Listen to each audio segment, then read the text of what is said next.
Imagine you and your friends have a big cookie stand.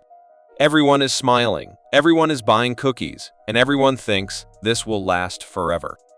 But then one day, the cookie money disappears, stores shut down, parents lose jobs, and even people who didn't do anything wrong suddenly can't buy cookies anymore.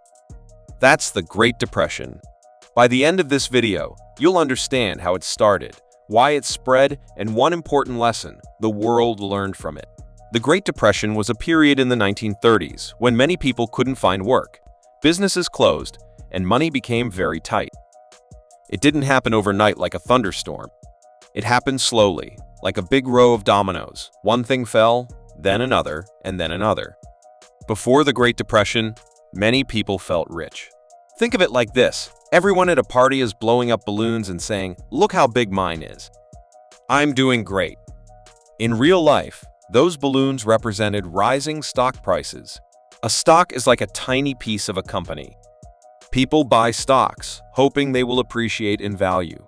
During the 1920s, many people bought stocks because they thought it can only go up. Here's where it gets risky.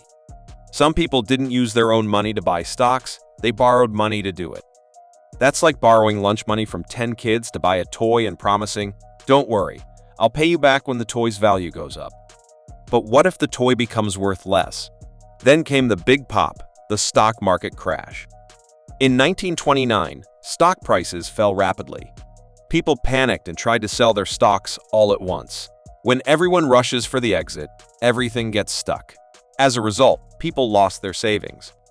Those who had borrowed money couldn't pay it back, and fear spread like a rumor on a playground. Now let's talk about banks and the piggy bank problem. Imagine a giant piggy bank where the whole town keeps its money. That's similar to how a bank works. But banks don't keep every dollar locked away. They lend out money to help businesses grow. So if everyone runs in yelling, "Give me my money right now," the bank may not have enough cash on hand to meet those requests. During the Great Depression, many banks failed, and when a bank failed, people lost their savings. This created even more fear. When people are scared, they tend to stop spending money.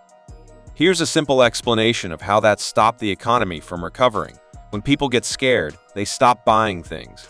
As a result, stores sell less and make less money. When stores make less money, they often have to fire workers, leading to more people losing their jobs. When more people lose their jobs, they buy even less. This cycle kept repeating itself, turning what could have been a bad week into a long and painful period for millions of families. How did things improve? Over time, governments created job programs and made banks safer. World War II generated a high demand for jobs, aiding economic recovery. Crucially, the world learned lessons to prevent similar crises. The Great Depression teaches us that when trust in money falters, the economy slows down. Fear often overrides facts, which is why discussions about savings, jobs, and stable banks are common. Everyone remembers the consequences of economic collapse. If this helped you understand the Great Depression, please like and subscribe for more simplified history and finance stories.